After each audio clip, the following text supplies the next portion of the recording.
ಅವರೆಲ್ಲ ಹೋಗಿ ಅವ್ರ ಹತ್ರ ಹೇಳಿ ಕಳಿಸ್ತಾರೆ. ಮೊದಲನೇದಾಗಿ ಒಂದು ಜಾಗಕ್ಕೆ ಹೋಗುವಾಗ ಅಲ್ಲಿ ಸಮಾಧಾನ ಅಂತ ಹೇಳ್ತಾರೆ. ಹಲ್ಲೆಲೂಯಾ. ಅವ್ರು ಹೇಳುವಾಗ ಏನಾಯ್ತು ಅಂತ ಹೇಳಿದ್ರೆ, ಹೋಗಿ ಇವರೆಲ್ಲ ರಿಟರ್ನ್ ಬರುವಾಗ ನಿಮ್ಮ ಹೆಸರು ಹೇಳಿ ಪಿಶಾಚುಗಳನ್ನ ನಾವು ಓಡಿಸ್ತಿದೀವಿ, ಅನೇಕರಿಗೆ ಬಿಡುಗಡೆ ಕೊಟ್ಟಿದೀವಿ ಅಂತ ಹೇಳ್ತಾ ಇದಾರೆ. ಈಗ ದೇವರು ಹೇಳಿರುವ ಒಂದು ಸಮಾಧಾನ ಅಂತ ಒಂದು ಮಾತಿಗೆ ಎಷ್ಟು ಬೆಲೆ ಇದೆ. ಇವತ್ತು ಲೋಕದಲ್ಲಿ ಎಲ್ಲಿ ಹೋದ್ರೂ ನಮ್ಗೆ ಸಮಾಧಾನ ಇಲ್ಲ, ಎಲ್ಲಿ ಹೋದ್ರೂ ಸಮಾಧಾನ ಇಲ್ಲ. ಈ ಲೋಕದಲ್ಲಿ ಯಾವ ಕಡೆ ಹೋದ್ರೂ ಸಮಾಧಾನ ಇಲ್ಲ. ಸಮಾಧಾನ ಹುಡುಕಕ್ಕೆ ಅನೇಕರು ದೇಶ ಬಿಟ್ಟು ದೇಶ ಹೋಗ್ತಾ ಇದಾರೆ. ಅಲ್ಲಿ ಹೋದ್ರೆ ಸಂತೋಷವಾಗಿ ಇರ್ಕೊಂಡು ಬರೋಣ, ಇಲ್ಲಿ ಹೋದ್ರೆ ಸಂತೋಷವಾಗಿ ಇರ್ಕೊಂಡು ಬರೋಣ ಅಂತ. ಆದ್ರೆ ಸಮಾಧಾನ ಇರಲ್ಲ. ಎಲ್ಲಿ ಹೋದ್ರೂ ಪ್ರಾಬ್ಲಮ್. ಹೋಗೋ ದಾರಲ್ಲಿ ಆಕ್ಸಿಡೆಂಟ್, ಹೋಗುವ ಸ್ಥಳದಲ್ಲಿ ನೆಮ್ಮದಿ ಇಲ್ಲ, ಹೋಗುವ ಸ್ಥಳದಲ್ಲಿ ಸಮಾಧಾನ ಇಲ್ಲ. ಆದ್ರೆ ದೇವರ ಕಡೆ ಬಂದ್ರೆ ಪೂರ್ತಿಯಾಗಿ ಸಮಾಧಾನ ಹೇಳ್ತಾ ಇದ್ದಾರೆ, ಸಮಾಧಾನ ಕೊಡ್ತಾರೆ. ದೇವರ ಕಡೆ ಇದ್ರೆ ಜೀವ ಉಳಿತದೆ. ಆ ರೀತಿಯಾಗಿ ಒಂದು ಕಾರ್ಯವನ್ನ ನಾವು ಬೈಬಲ್ ಸತ್ಯವೇದದಲ್ಲಿ ಓದಿ ನಾವು ಮುಂದೆ ಹೋಗೋಣ.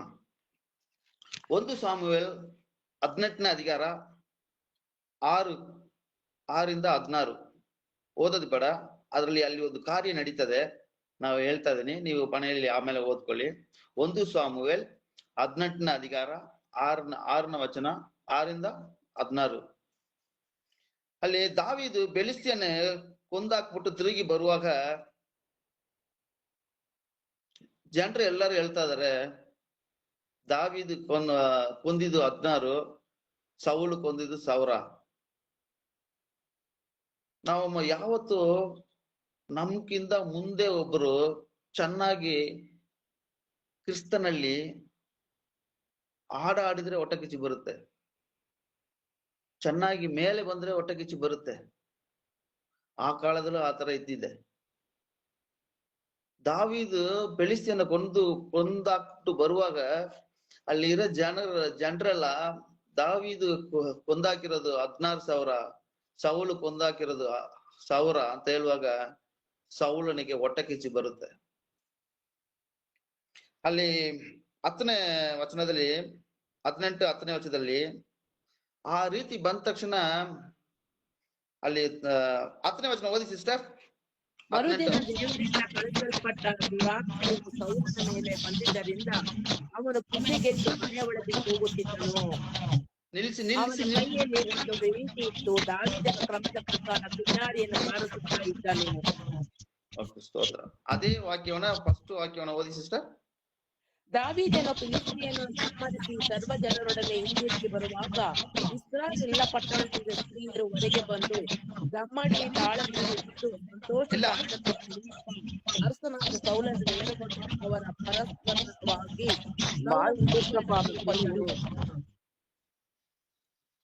ಸಿಸ್ಟರ್ ಹೇಳಿ 10ನೇ ವಚನ ಮಾತ್ರ ಓದಿ. 10ನೇ ವಚನ ಮಾತ್ರ. ಆತ್ಮವು ಸೌಲನ ಮೇಲೆ ಬಂದಿದ್ದರಿಂದ ಅವನು ಕುಸಿಗೆಟ್ಟು ಮನೆ ಒಳಗೆ ಹೋಗುತ್ತಿದ್ದನು. ನೀವು ಓದೋದು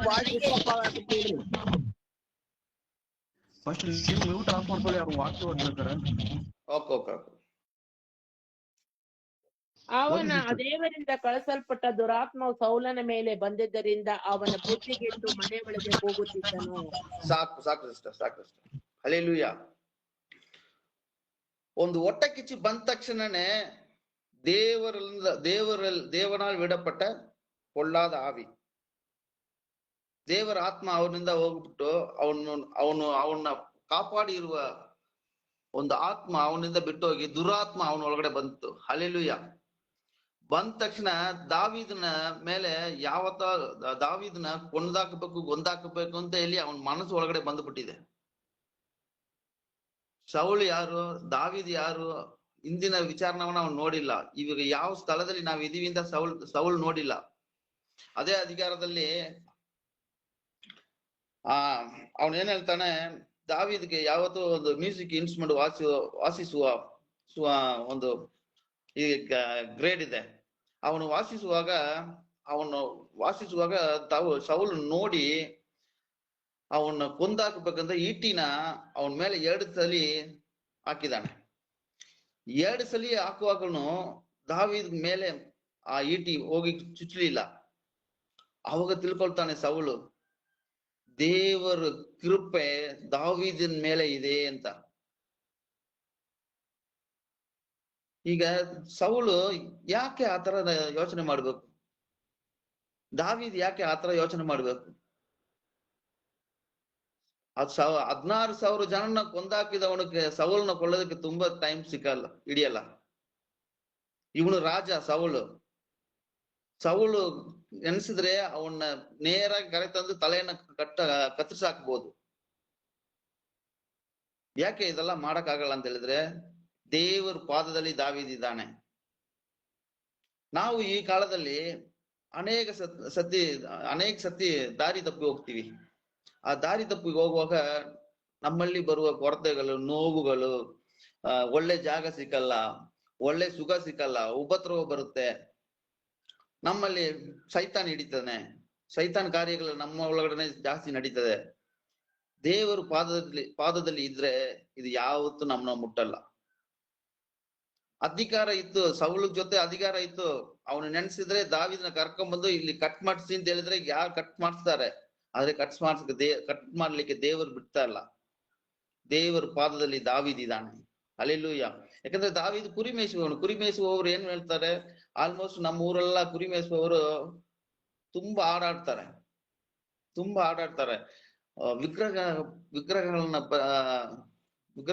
ವಿಗ್ರಹಗಳನ್ನ ನೋಡಿ ತುಂಬಾ ಹಾಡುಗಳಾಡ್ತಾರೆ. ಅವ್ರು ಒಂದೊಂದು ಊರಿಗೆ ಹೋಗ್ತಾರೆ, ಒಂದೊಂದು ಊರಲ್ಲಿ ಒಂದೊಂದು ವಿಗ್ರಹ ಟೆಂಪಲ್ ಇದೆಯಲ್ಲ, ಅದನ್ನ ನೋಡಿ ಇದು ಯಾವುದು ಅಂತ ಕೇಳಿ ಅದಕ್ಕೊಂದು ಹಾಡು ಬರೀತಾರೆ. ಅದೇ ರೀತಿಯಲ್ಲಿ ದಾವೀದು ಕುರಿ ಮೇಯಿಸುವಾಗ ಯಾವತ್ತೂ ಹಾಡಾಡ್ಕೊಂಡಿರೋನು ದೇವರನ್ನ ನೋಡಿ. ದೇವರ ಪಾದದಲ್ಲಿ ಯಾವಾಗಲೂ ಇರುವಾಗ ಮರಣನು ನಮ್ಮನ್ನ ಮುಟ್ಟಲ್ಲ. ಅದೇ ಸಾಯಲಲ್ಲಿ ಇವತ್ತು ನಾವು ದೇವರು ಯೇಸು ಸ್ವಾಮಿ ಪಾದದಲ್ಲಿ ನಾವು ಇದ್ರೆ ನಮ್ಗೆ ಏನೆಲ್ಲ ಸಿಗ್ತದೆ. ಕೆಲವೊಂದು ಯೇಸು ಸ್ವಾಮಿ ಹೇಳಿರುವ ಮಾತುಗಳನ್ನ ನೋಡಿ ಮುಂದೆ ಹೋಗೋಣ. Luke chapter 10:39. ಲೂಕ ಬರೆದ ಸುವಾರ್ತೆ 10:39 ಓದಿ.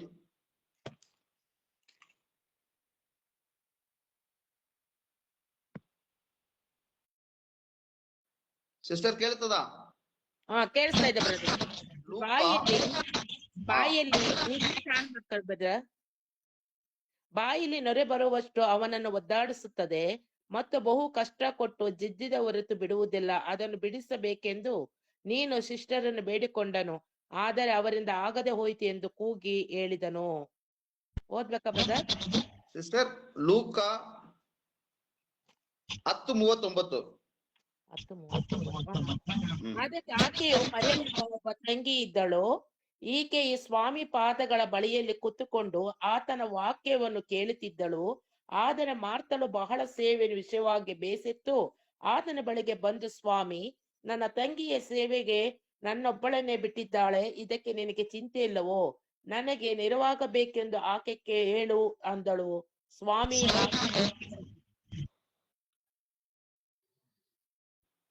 ಸಾಕು ಸಿಸ್ಟರ್, ಪ್ರೈಸ್ ದಿ ಲಾರ್ಡ್.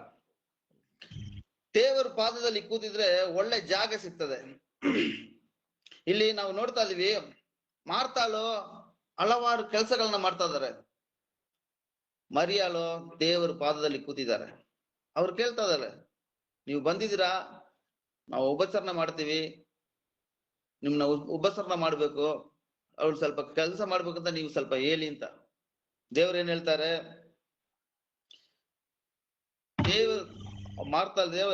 ದೇವ್ರ ಏನ್ ಹೇಳ್ತಾರೆ? ಅವಳಿಗೆ ಬೇಕಾಗಿರೋದು ಒಂದೇ ಒಂದು,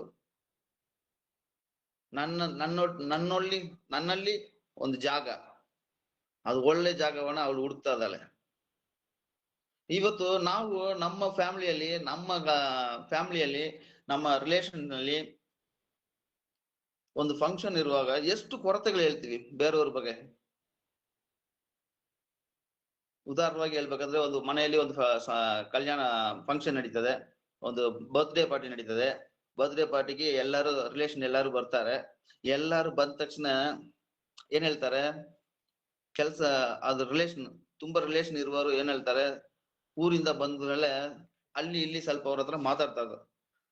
ನಮ್ಗೆ ಒಂದು ಕಾರ್ಯ ಬರ್ತದೆ, ಬಂದು ಒಂದು ಸಪೋರ್ಟ್ ಮಾಡಲ್ಲ ನಮ್ಗೆ, ಅಲ್ಲಿ ಇಲ್ಲಿ ಮಾತಾಡ್ಕೊಂಡಿರ್ತಾರೆ. ನಮ್ಮ ಒಳಗಡೆ ಆತರ ಭಾವನೆ ಇರ್ಬೇಕು. ಹೆಂಗೆ ಬರ್ತಾರೆ, ಯಾವತ್ತೋ ಒಂದಿನ ಊರಿಂದ ಬರ್ತಾರೆ, ಮಾತಾಡ್ಕೊಂಡು ಇರ್ಲಿ, ಎಲ್ಲಾ ಕಡೆನೂ ಒಂದು ಸಮಾಧಾನ ಉಂಟಾಗ್ಲಿ ಅಂತ ಹೇಳಿ ನಮ್ಗೆ ಒಂದು ಮನ್ಸು ಇರಲ್ಲ. ಅದಕ್ಕೆ ಇಲ್ಲಿ ಮರಿಯಲ್ ದೇವರ ಪಾದವನ್ನು ಬಿಟ್ಟು ಹೋಗ್ತಾ ಇಲ್ಲ, ಒಳ್ಳೆ ಜಾಗವನ್ನು ಅವಳಿಗೆ ಸಿಕ್ಕಿದೆ. ಉದಾಹರಣೆ ಹೇಳ್ಬೇಕಂದ್ರೆ, ಇಂಗ್ಲೆಂಡ್ ದೇಶದಲ್ಲಿ ಒಂದು ಗವರ್ನರ್ ಇದ್ರು. ಅವರು ಅವ್ರ ಹತ್ರ ಹೋಗಿ ಒಂದು ಸಹೋದರಿ ಅನಾಥ ಆಶ್ರಮ ಕಟ್ಟಬೇಕು, ನನ್ಗೆ ಒಂದು ಜಾಗ ಬೇಕು ಅಂತ ಹೇಳ್ತಾ ಇದ್ದಾರೆ. ಈ ಗವರ್ನರ್ಗೆ ಅವರು ದೇವರ ಮಕ್ಕಳೇ, ಆದ್ರೇನು ಒಂದು ಹೆಮ್ಮೆ ಜಾಸ್ತಿ. ಇವರು ಹಲವಾರು ಸತಿ ಅವ್ರ ಹತ್ರ ಹೋಗಿ ಹೇಳ್ತಾ ಇದಾರೆ, ನನ್ಗೊಂದು ಜಾಗ ಕೊಡಿ, ಒಂದು ಅನಾಥ ಆಶ್ರಮ ಕಟ್ಟಬೇಕು, ಅನಾಥ ಆಶ್ರಮ ಮಾಡ್ಬೇಕು ಅಂತ ಹೇಳಿ. ಅವರು ಎಲ್ಲ ನೋಡ್ಬಿಟ್ಟು ಒಂದು ಬೆಟ್ಟವನ್ನು ಕೊಟ್ಟಿದ್ದಾರಂತೆ. ಬೆಟ್ಟವನ್ನು ಕೊಟ್ಟು, ನಿಮ್ ವಿಶ್ವಾಸದಿಂದ ಬೆಟ್ಟವನ್ನು ತಲ್ಲಾಕ್ಬಿಟ್ಟು ಇಲ್ಲಿ ಅನಾಥ ಆಶ್ರಮ ಕಟ್ಕೊಂಡ ನೆಗಾಡ್ಬಿಟ್ಟು ಹೇಳಿದಾರಂತೆ. ದೇವರ ಜೊತೆ ಒಳ್ಳೆ ಜಾಗ ಇರ್ಬೇಕಂದ್ರೆ ಅನುದಿನವೂ ಆ ಜಾಗವನ್ನ ನೋಡಿ ನಾವು ಪ್ರಾರ್ಥನೆ ಮಾಡ್ಬೇಕು. ಅದಕ್ಕೆ ಬಿಡದಂಗೆ ಪ್ರಾರ್ಥನೆ ಮಾಡಿದ್ದ ದೇವ್ರು ಹೇಳ್ತಾ ಇದಾರೆ, ಯಾವ ಕಾರ್ಯ ನಮ್ಗೆ ಸಿಕ್ಬೇಕೋ, ಯಾವ ಸ್ಥಳ ನಮ್ಗೆ ಸಿಕ್ಬೇಕೋ ಅದಕ್ಕೆ ಬಿಡದಂಗೆ ಪ್ರಾರ್ಥನೆ ಮಾಡ್ಬೇಕು. ಕೆಲವರು ಹತ್ಕೊಂಡು ಪ್ರಾರ್ಥನೆ ಮಾಡ್ತಾರೆ, ಕೆಲವರು ವಾಂಚೆಯಿಂದ ಪ್ರಾರ್ಥನೆ ಮಾಡ್ತಾರೆ. ಈ ಸಹೋದರಿ ಅನುದಿನವೂ ಹೋಗಿ ಆ ಬೆಟ್ಟವನ್ನು ನೋಡಿ ತಲ್ಲುಂಡು ಹೋಗು ಅಪ್ಪ ತಲ್ಲುಂಡು ಹೋಗು ಅಂತ ಹೇಳಿ ಪ್ರಾರ್ಥನೆ ಮಾಡುವಾಗ ಕೆಲವು ದಿನಗಳ ಹಿಂದೆ ದಿನಗಳ ಮುಂದೆ ಆದ್ಮೇಲೆ ಒಬ್ರು ಬರ್ತಾರಂತ, ಒಂದು ಇಂಜಿನಿಯರ್. ಅವರು ಫ್ರಿಡ್ಜ್ ಕಟ್ಟುವ ಅವರು ಇಂಜಿನಿಯರ್. ಅವ್ರು ಬಂದು ಹೇಳ್ತಾ ಇದಾರೆ, ಸಹೋದರಿ ಈ ಬೆಟ್ಟದಲ್ಲಿ ಇರುವ ಕಲ್ಲುಗಳು, ದೊಡ್ಡ ದೊಡ್ಡ ಪಾರೆಗಳು ಇದೆಯಲ್ಲ, ಇದೆಲ್ಲ ನಮ್ಗೆ ಬೇಕು, ನಮ್ಗೆ ಕೊಡ್ತೀರಾ ಅಂತ ಕೇಳ್ತಾರೆ. ಅವಾಗ ಸರಿ ತಕೊಳ್ಳಿ ಅಂತ ಹೇಳಿದ್ರು. ನಾವೇ ಎತ್ಕೊಂಡು ಹೋಗ್ತೀವಿ ಹೇಳಿ ಒಂದು ದೊಡ್ಡ ಅಮೌಂಟ್ ಅನ್ನು ಕೊಟ್ಟು ಅಲ್ಲಿ ಬೆಟ್ಟವಾಗಿ ಇರುವ ಮಳೆಯನ್ನ ತೆಗೆದಾಕಿ ಸಮವಾಗಿ ಮಾಡಿದ್ದಾರೆ. ಈ ಸಹೋದರಿ ಅಲ್ಲಿ ಒಂದು ಅನಾಥ ಆಶ್ರಮ ಕಟ್ಟಿ ದೇವರ ಒಳ್ಳೆ ಕೃತಜ್ಞತೆ ಹೇಳಿದಾರಂತ. ಅದಕ್ಕೆ ದೇವರ ಪಾದದಲ್ಲಿ ಯಾವತ್ತು ನಾವು ಕೇಳ್ತಾ ಇರುವಾಗ ಒಳ್ಳೆ ಜಾಗ ಸಿಗ್ತದೆ. ಎರಡನೇದು, ದೇವರ ಪಾದದಲ್ಲಿ ಸುಖ. ಲೂಕಾ ಚಾಪ್ಟರ್ 17:13 ಓದಿ ಸಿಸ್ಟರ್.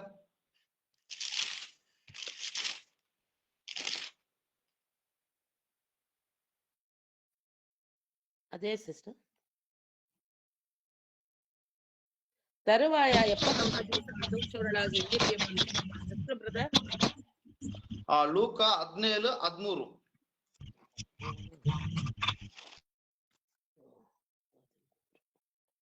ಅಮ್ಮ ನಮ್ಮ ಮೇಲೆ ದಯಬೇಡು ಎಂದು ಹೇಳಿದರು.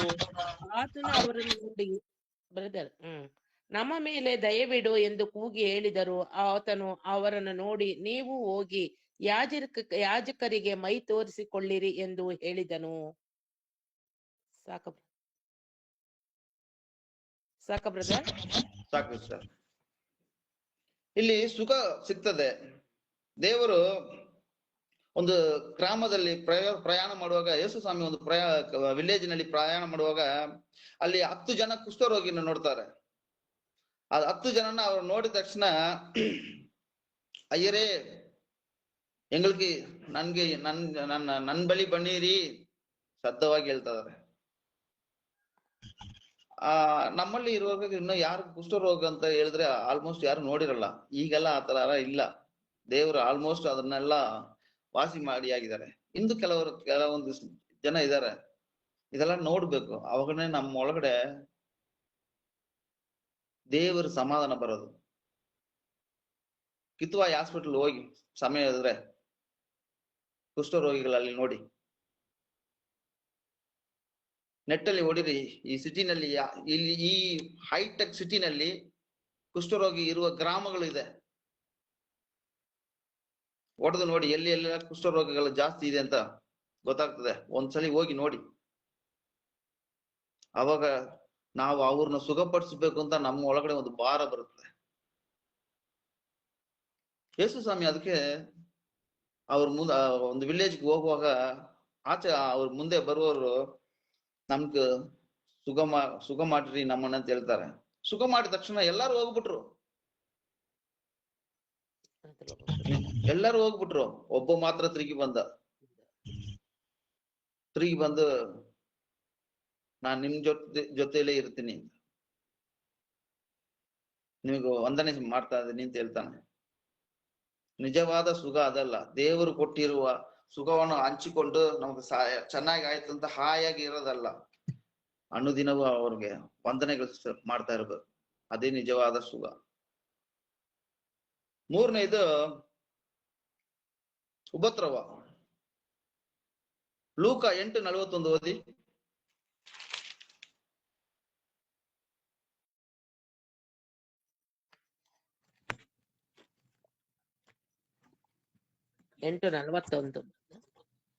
ಆಗ ಸಭಾಮಂದಿರದ ಅಧಿಕಾರಿಯಾದ ಯೇಸುವಿನ ಪಾದಕ್ಕೆ ಬಿದ್ದನು. ಪ್ರತ್ಯುತ್ತರದಲ್ಲಿ 12 ವರ್ಷದ ಕಷ್ಟ ಅವನನ್ನು ಕೊಲೆ ಮಾಡಿದ್ದ ಕಾರಣ ಆತನನ್ನು ತನ್ನ ಮನೆಗೆ ಬರಬೇಕೆಂದು. ಆತನು ಹೋಗುತ್ತಿರುವಲ್ಲಿ ಜನರು ಗುಂಪು ಗುಂಪಾಗಿ ಆತನನ್ನು ಇರಿಕಿಸುತ್ತಿದ್ದರು. ಆಮೇಲೆ ಸಾಕು ಸಿಸ್ಟರ್. ಯೇಸು ಸ್ವಾಮಿ ಒಂದು ವಿಲೇಜ್ಗೆ ಬರ್ತಾರೆ. ಆ ವಿಲೇಜ್ ಯಾವ್ದಂತ ಮತ್ತೆ ಹೇಳ್ತೀನಿ. ಮತ್ತೆ ಒಂದು ಗ್ರಾಮಕ್ಕೆ ಬರ್ತಾರೆ. ಅದು ಜಪ ಆಲಯ ತಲೆವನ್. ಜಪ ಆಲಯದಲ್ಲಿ ಜಪ ಆಲಯವನ್ನು ನಡೆಸ್ತಾ ಇರುವ ಮಕ್ಕಳು. ಅವ್ರ ಮಕ್ಕಳು 12 ವಯಸ್ಸು ಮಕ್ಕಳು ತೀರೋಗಿದ್ದಾರೆ. ಎಷ್ಟು ನೋವು ಇರ್ಬೋದು. ಊರೇ ದೇವರನ್ನ ನೋಡಿ ಓಡಾಡ್ತಾ ಇದೆ. ಇವನ್ ಮನೆಯಲ್ಲಿ ಸಾವು. ಕೆಲವೊಂದು ದಿನದಲ್ಲಿ ಒಂದು ಸಹೋದರಿ ನನ್ಗೆ, ನಾವು ಮಕ್ಕಳಿಗಾಗಿ ಪ್ರಾರ್ಥನೆ ಮಾಡ್ತೀವಲ್ವಾ, ಮಕ್ಕಳು ಎಕ್ಸಾಮ್ ಅಲ್ಲಿ നല്ല ಮಾರ್ಕ್ ಬರ್ಬೇಕು ಅಂತ ಪ್ರಾರ್ಥನೆ ಮಾಡ್ತೀವಿ. ಇಲ್ಲಿಂದ ಅಂಗಡಿಗೆ ಹೋಗುವಾಗ ಪ್ರಾರ್ಥನೆ ಮಾಡ್ಕೊಂಡು ಕಳಿಸ್ತೀವಿ.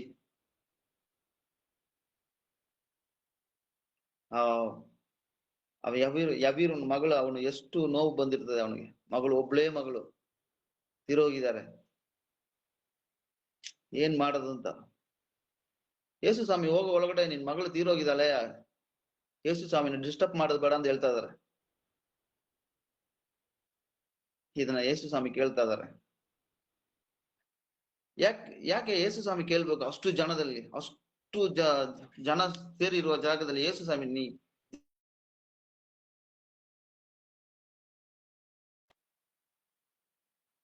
ವಿಶ್ವಾಸನ ಬಿಡಬೇಡ ಅಂತ ಹೇಳ್ತಾರೆ. ಆ ಹೃದಯವನ್ನು ನೋಡಿದಾನೆ. ಯವೀರನ ಹೃದಯವನ್ನು ಯೇಸು ಸ್ವಾಮಿ ನೋಡಿದ್ದಾರೆ. ನೋಡಿದ ತಕ್ಷಣ ಅಲ್ಲಿ ಹೋಗಿ ಎದ್ದೇಳು ಮಗಳು ಅಂತ ಹೇಳ್ತಾರೆ. ಎದ್ದೇಳ್ತಾರೆ. ನಮ್ಮ ಮನೆಯಲ್ಲಿ ನಮ್ಮ ಮಕ್ಕಳು ಇರ್ಬೋದು, ನಮ್ಮ ಚಿಕ್ಕ ಮಕ್ಕಳಾಗಿರಲಿ, ದೊಡ್ಡ ಮಕ್ಕಳಾಗಿರ್ಲಿ, ಮದುವೆ ಆಗ್ಲಿ, ಒಂದು ತಾಯಿಗೆ ಏನಾಗ್ತದೆ, ಮಗನಿಗೆ ಏನಾದ್ರು ಅಂದ್ರೆ ನೋವು ತಡೆಯೋಕ್ಕಾಗಲ್ಲ. ಅಪ್ಪನಿಗೆ ಏನಾಗುತ್ತೆ, ನೋವು ತಡೆಕೊಳ್ಳಕ್ಕಾಗಲ್ಲ. ದೇವರ ಪಾದಕ್ಕೆ ಬಂದಿದ್ದಾನೆ. ಅವರು ಜಪ ಆಲಯದಲ್ಲಿ ಮುಖ್ಯಸ್ಥರು. ಅವರು ಯಾರ ಹತ್ರನು ಬರ್ಬೇಕಂತ ಅವಶ್ಯಕತೆನೇ ಇಲ್ಲ. ಅದಕ್ಕೆ ಸತ್ಯವೇದದಲ್ಲಿ ಅವ್ರನ್ನ ಹೆಸರು ಬರೆಯಲ್ಪಟ್ಟಿದೆ, ಇವನು ದೇವರ ಕಡೆ ಬಂದಿದ್ದಾನೆ. ನಾವು ಒಂದು ಮುಖ್ಯ ಸ್ಥಾನದಲ್ಲಿ ಇರುವಾಗ ಯಾರಾದ್ರೂ ಒಬ್ರು ನಮ್ ಕೆಳಗಡೆ ಬರುವಾಗ ಏನ್ ಹೇಳ್ತೀವಿ? ಯಾರಾದ್ರೂ ಒಬ್ರು ನಮ್ ಕೆಳಗಡೆ ಬಂದು ಹೇಳುವಾಗ, ಇವನು ಈ ಕಾರ್ಯ ಮಾಡ್ದ, ಇವನು ಸರಿ ಇಲ್ಲ. ಯವೀರುವೆ ಬಂದಿದ್ದಾನೆ. ಉದಾಹರಣೆ ಮಾದರಿಯಾಗಿ ತೋರಿಸಿದ್ದಾರೆ ಯೇಸು ಸ್ವಾಮಿ. ನಾವು ದೇವರ ಕಡೆ ಬಂದ್ರೆ ಉಪದ್ರವೆಲ್ಲ ನೀಗಿ ಹೋಗುತ್ತದೆ. ನಾನು ಕೆಲ ದಿನ ಹಿಂದೆ ಒಳಗಡೆ ಒಂದು ಪಾಸ್ಟರ್ ಒಬ್ರು ನಮ್ಮ ಹೇಳ್ತಾ ಇದ್ರು, ಒಂದು RC ಫ್ಯಾಮಿಲಿ ಬ್ಯಾಕ್ ಗ್ರೌಂಡ್ ಒಬ್ರು ಸಹೋದರಿಗೆ ಕಾಲ್ ಬಂತಂತೆ. ಕಾಲ್ ಬಂದವಾಗ ಇವ್ರು ಹೋಗಿ, ನಮ್ಮ ಮಿಸ್ಸಸ್ ಹುಷಾರಿಲ್ಲ, ಬಂದು ಸ್ವಲ್ಪ ಪ್ರಾರ್ಥನೆ ಮಾಡಿ ಅಂತ ಹೇಳಿದಾರಂತೆ. ಹೇಳಿದ ತಕ್ಷಣ ಇವರು ಇನ್ನೊಬ್ಬರನ್ನ ಕರ್ಕೊಂಡು ಹೋಗಿ ಅಲ್ಲಿ ನೋಡುವಾಗ ಅವ್ರ ಮೇಲೆ ಎಲ್ಲ ಸ್ಮೆಲ್ ಬಂತಂತೆ. ಒಬ್ಬ ಮನುಷ್ಯ ಮೇಲೆ ಸ್ಮೆಲ್ ಬಂತು ಅಂತ, ಹುಷಾರಿಲ್ಲ, ಸ್ಮೆಲ್ ಬಂತಂದ್ರೆ ಅವನ ಅರ್ಧ ಜೀವನ ಹೋಯ್ತು, ಜೀವನನೇ ಇಲ್ಲ, ಮುಗಿಯೋದು ಅಷ್ಟೇ. ಅಷ್ಟು ಪರಿಸ್ಥಿತಿ ಇದೆಯಂತೆ ಅವ್ರ ಮನೆಯಲ್ಲಿ.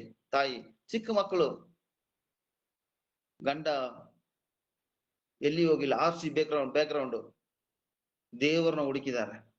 ಇವ್ರು ಹೋಗಿ ಪ್ರಾರ್ಥನೆ ಮಾಡಿ ಒಂದು ಪ್ರಾರ್ಥನೆ ಒಳಗಡೆನೆ ಎದ್ದು ಹಾಲ್ಗೆ ಬಂದು ಕೂತಿದಾರಂತೆ.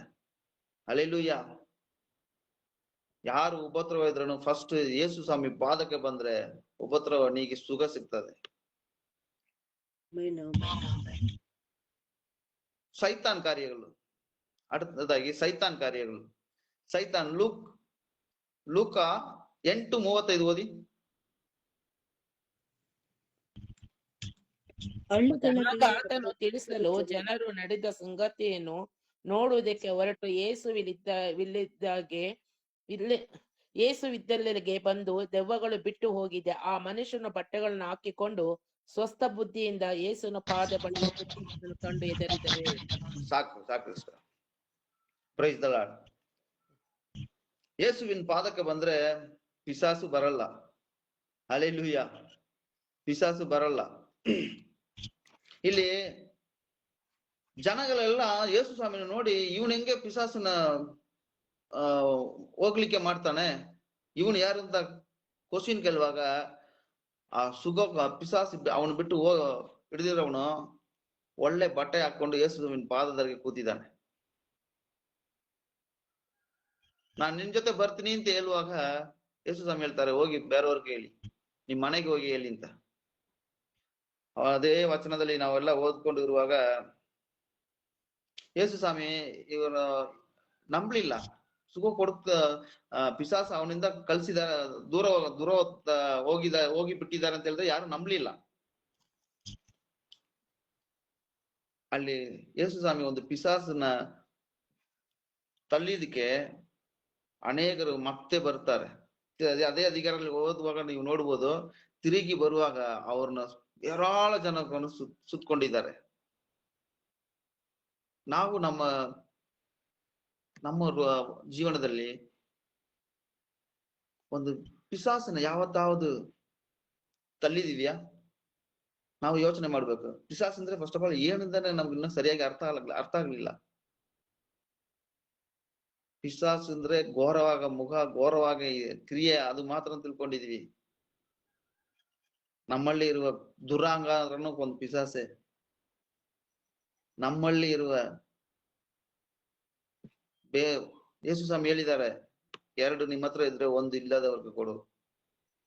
ಅದನ್ನ ಮಾಡಿಕೊಂಡು ನಾವೇ ದೊಡ್ಡವರು ಅಂತ ಹೇಳಿದ್ರೆ ಅದನ್ನು ಒಂದು ಪಿಶಾಸ ಕ್ರಿಯೆಗಳೇ.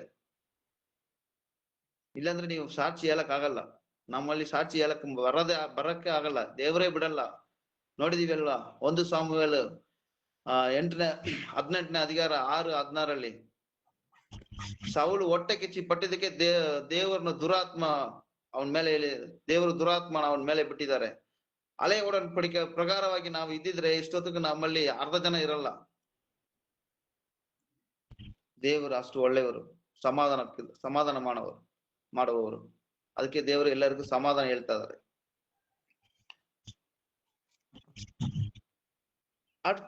ನೆಕ್ಸ್ಟ್ ಪಾಪ, ನಮ್ಮಲ್ಲಿರುವ ಪಾಪ. ಲೂಕ್ ಚಾಪ್ಟರ್ 7:36 ಓದಿ ಸಿಸ್ಟರ್. 7:36 ಬ್ರದರ್. ಒಬ್ಬನು ಆತನು ನಮ್ಮ ಜೊತೆಯಲ್ಲಿ ಊಟ ಮಾಡಬೇಕೆಂದು ಬೇಡಿಕೊಂಡಾಗ, ಬ್ರದರ್ ಮ್ಯೂಟ್ ಮಾಡ್ತಾರೆ. ಫರಿಸಾಯರು ಒಬ್ಬನ ಆತನನ್ನು ತನ್ನ ಜೊತೆಯಲ್ಲಿ ಊಟ ಮಾಡಬೇಕೆಂದು ಬೇಡಿಕೊಂಡಾಗ ಆತನು ಆ ಫರಿಸಾಯನ ಮನೆಗೆ ಹೋಗಿ ಊಟಕ್ಕೆ ಒರಗಿಕೊಂಡನು. ಆಗ ಆ ಊರಿನಲ್ಲಿದ್ದ ದುರಾಚಾರಿಯಾದ ಒಬ್ಬ ಹೆಂಗಸು ಫರಿಸಾಯನ ಮನೆಯಲ್ಲಿ ಆತನು ಊಟಕ್ಕೆ ಒರಗಿದ್ದಾನೆ ಎಂದು ಗೊತ್ತಿ ಹಿಡಿಕೊಂಡು ಸುಗಂಧ ತೈಲವನ್ನು ಭರಣಿಯನ್ನು ತೆಗೆದುಕೊಂಡು ಬಂದು ಆತನ ಪಾದಗಳ ಬಳಿಯಲ್ಲಿ ನಿಂತುಕೊಂಡು ಅಳುತ್ತಾ ತನ್ನ ಕಣ್ಣೀರಿಂದ ಆತನ ಪಾದಗಳನ್ನು ತೇವ ಮಾಡಿ ತನ್ನ ಕೂದಲಿನಿಂದ ಒರೆಸಿ ಅವುಗಳಿಗೆ ಮುದ್ದಿಟ್ಟು ಆ ತೈಲವನ್ನು ಹಚ್ಚಿದಳು.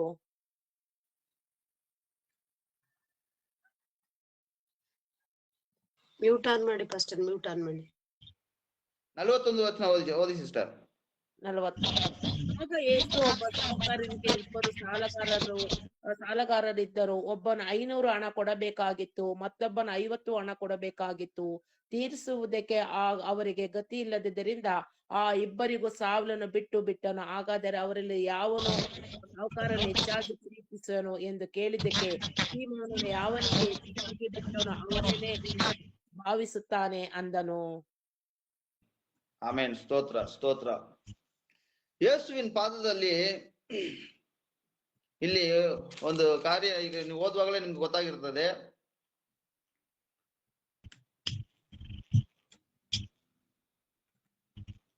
ಪರಿಸೆಯಲ್ಲಿ ಒಬ್ಬ ಮನುಷ್ಯ ಯೇಸು ಸ್ವಾಮಿನ ಕರೆದು ಊಟಕ್ಕೆ ಕರೀತಾನೆ.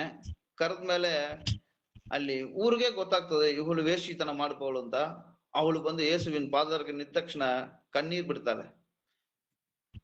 ಅವ್ರು ಬಂದು ಯಾಚಕನ ಮನೆಗೆ ಹೋಗ್ಲಿಲ್ಲ, ಯಾಚಕರನ್ನ ಕೇಳಿಲ್ಲ, ನಾನು ನಿಮ್ಮ ಮನೆಗೆ ಬರ್ತೀನಿ ಅಂತ ಅವ್ರ ಹತ್ರ ಕೇಳಿಲ್ಲ, ಡೈರೆಕ್ಟ್ ಆಗಿ ಯೇಸುವಿನ ಪಾದಕ್ಕೆ ಹೋಗಿದ್ದಾರೆ.